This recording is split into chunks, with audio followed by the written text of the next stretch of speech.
এনেকুৱা ধৰণৰ দুষ্কৃতিকাৰীৰ অত্যাচাৰ কৰাটো আমি কোনোমতে সহ্য কৰিব নোৱাৰোঁ।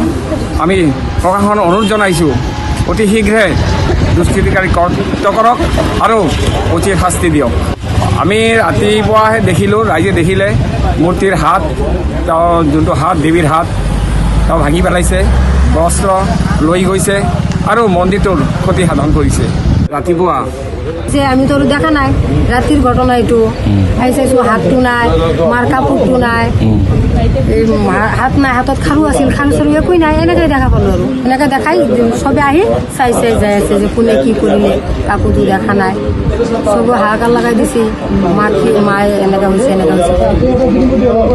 আৰু মাৰ কপালত যে খুণৰ এটা হেৰি আছিল, খুণৰ টিপ এটা আছিল, এইবাৰ পূজাত দিছিল, দিয়াৰ পাছত আমি নলওঁ এইটো। যেতিয়া মাক আৰু 1 বছৰৰ মূৰত দশমীৰ যাত্ৰাটো কৰি দিয়ে তেতিয়া সেইটো আমি খুলি ৰাখোঁ আৰু প্ৰতি বছৰ যে এইটো আমি তাক মাক পিন্ধাই দিওঁ। এইটো বেয়া লাগে, বেয়া।